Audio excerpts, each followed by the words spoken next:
Did you see the article in Haaretz that they were setting houses on fire in Gaza? It's true, by the way. Wonderful excitement.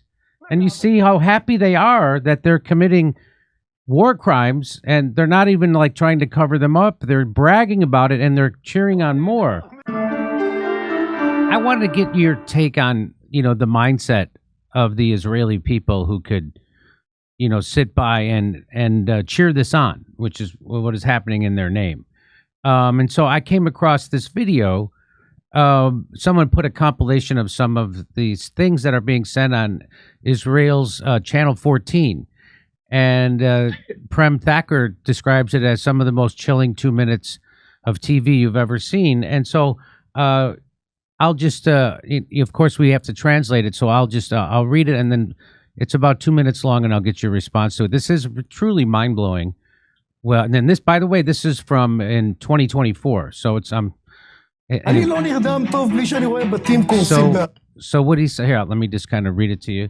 It says, "I don't sleep well unless I see houses collapsing in Gaza." That's this is what's being said on their television. What he says, hang on. What am I going to do?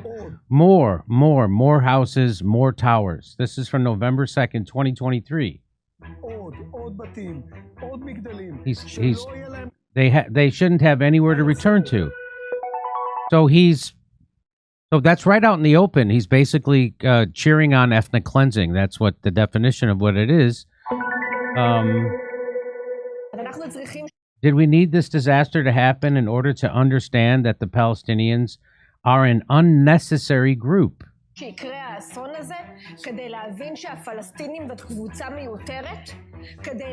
understand that it could be that what they need is a second Nakba.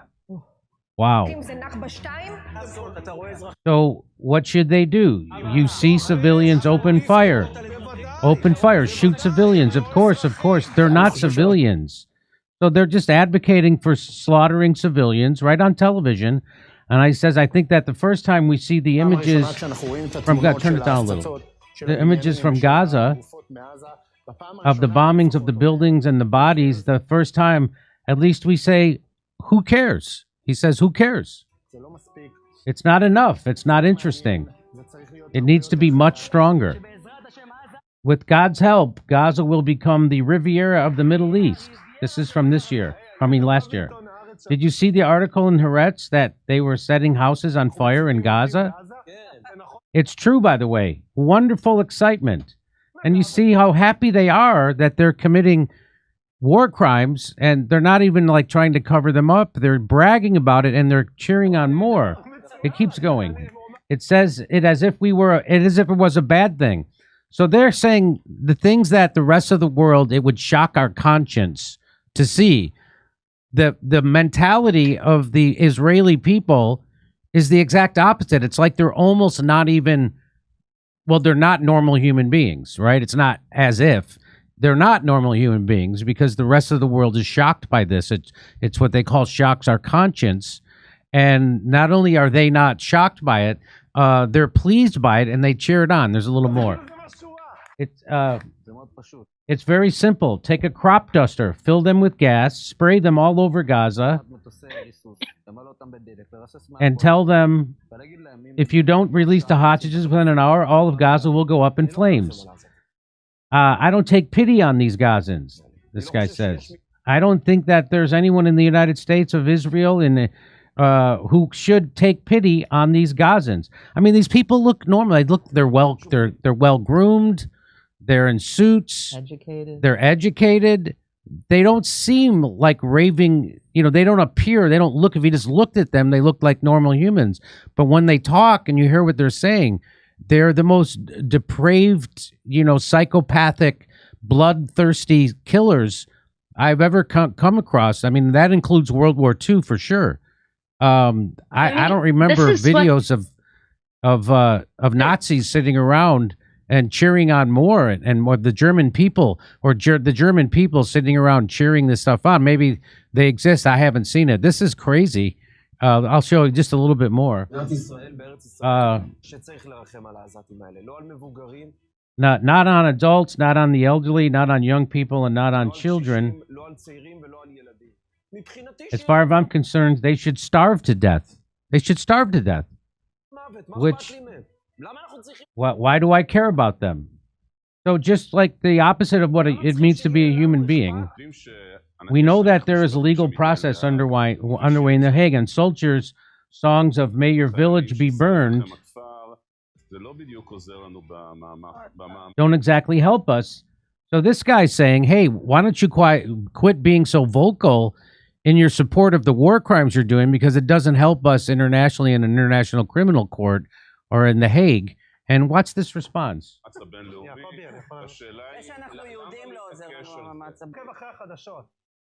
He said, "I don't know if you're following the news. We are burning their villages, and it's good that we are burning their villages." And he's laughing. And everybody in the crowd applauds. I will say this everywhere. It's not just me saying this, by the way. All the soldiers think like I do, too. Like my dear friend Saeed. We're not burning their villages. We're erasing their villages.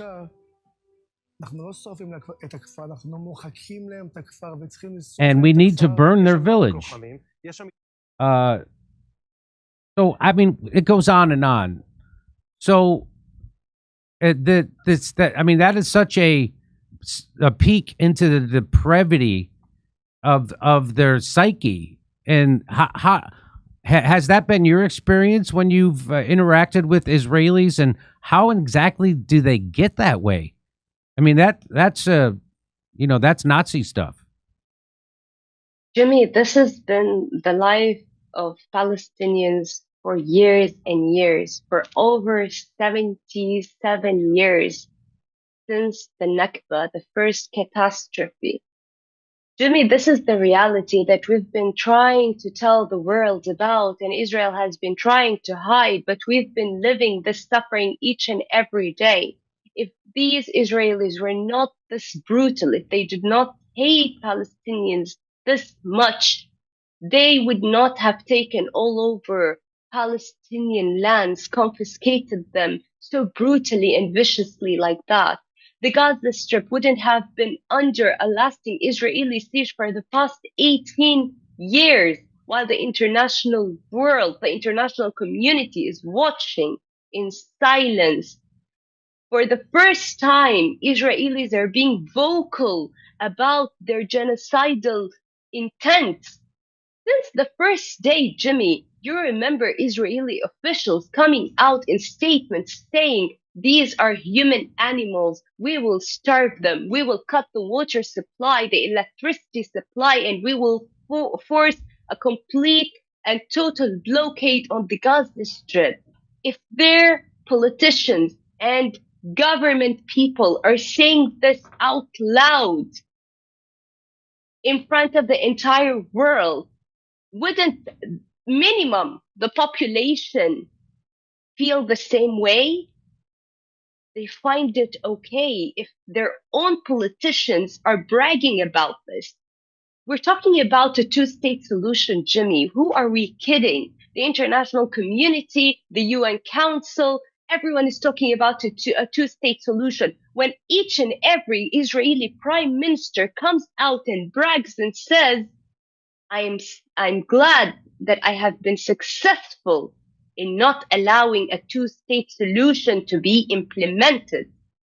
Do you know how many times this exact sentence has been repeated? It has been repeated by each and every Israeli prime minister that has been in power. And yet, the international community, the US government, let's not go too far, will come out and say, "Oh, we support a two-state solution." Who are you kidding? If Israel itself is bragging about not allowing a two-state solution, how many times has any Western news outlet reported this, whether newspaper or TV or radio, has reported these genocidal statements that have come out either by Israeli officials or people, just lawmakers or even just politicians like that. How many times have you seen it on headlines and news headlines, Western news headlines? None. In which talk show have you seen it? Have you seen them saying, oh, this politician, this Israeli politician, or this Israeli governmental official came out and said this, and this is hate speech or hate statements or genocidal intent? Not one time. If this was by any Palestinian official or resident, how was that going to be published in each and every talk show, in each and every headline, in each and every news outlet? It would be circulated. It would be talked about how vicious these Palestinians are, how brutal they are. We've seen pictures of Israeli children destroying humanitarian aid, entering to Palestinian children, starving children. And Yeah. nobody has even reported it or thought about reporting it. Who are you protecting? Because these videos and images are out there. The entire world sees them. If you bury your head into the sand, it does not mean that you don't see them. You do see them, and the world sees that you see them, and the world sees your hypocrisy and your double standards. This is what the world acknowledges. And so let me ask you our final question before we say goodbye. What do you think it's going to take to stop this genocide? I mean, Jimmy, just today, imagine the amount of despair and devastation.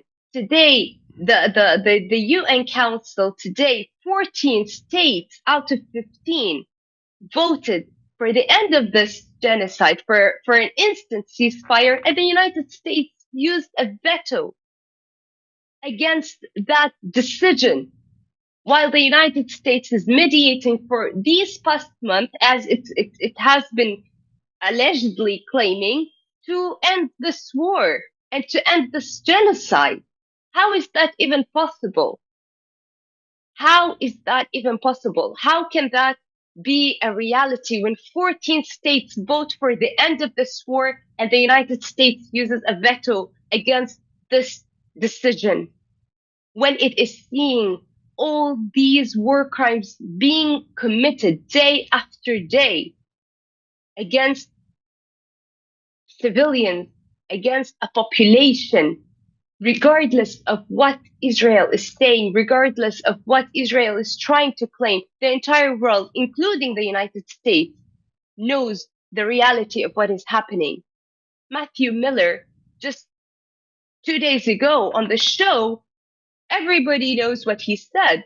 He himself, as an individual, believes that Israel is committing genocidal acts in Gaza.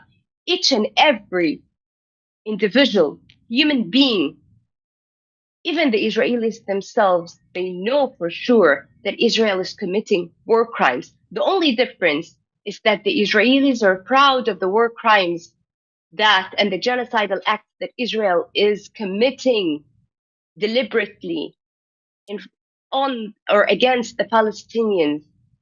And the entire world knows and acknowledges these war crimes and is calling out for the end of the war, for the end of this genocide. Now it's the governments. If the governments have voted for the end, for the instant ending of this genocide, and the United States has opposed such a decision, it's a decision for humanity. You are saving humanity. What's left of the Palestinian humanity in Gaza? The despair, the devastation, the I can't find words. I swear to God, I can't find adequate words to describe and to express the amount of devastation and despair that the people are living within in Gaza. I can't. These words have not yet been even invented because we have not lived in our humanity, in our modern history, or even in the past, such a genocide as brutal and as vicious as this genocide that we are living in today, and that we see documented before our eyes each and every single day.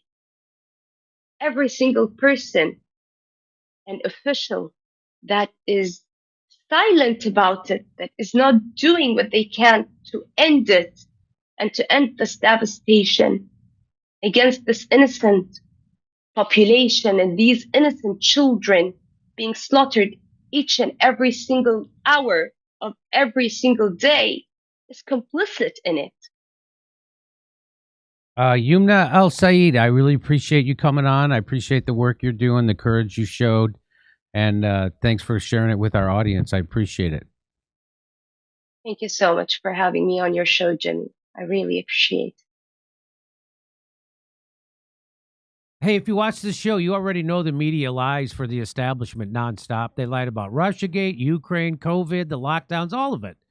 That's why I keep partnering with Ground News. Their app and website make it super easy to compare media coverage from all over the world in one place. It's actually very handy. Like on Trump saying Zelensky is prolonging the war by refusing to cede Crimea to Russia. Well, if you go to Ground News/JD, you'll get instant access to nearly 600 articles covering it worldwide. Ground News will even tell you if each reporting source has a political bias, how reliable the reporting is, and if they're independently owned or corporate controlled. They'll even show you where news sources are based. It's a super helpful way to see how UK media says Trump's walking into the Kremlin trap. Kiev points out they're under missile attack, and antiwar.com says Zelensky is actually the one holding things up. 3 different versions of the same story, and exactly why you can't just take the first headline you see as fact, especially when Trump's involved. You know the media is going to twist it into whatever it fits their agenda, so I can't recommend enough following the Ukraine war and even politics on Ground News.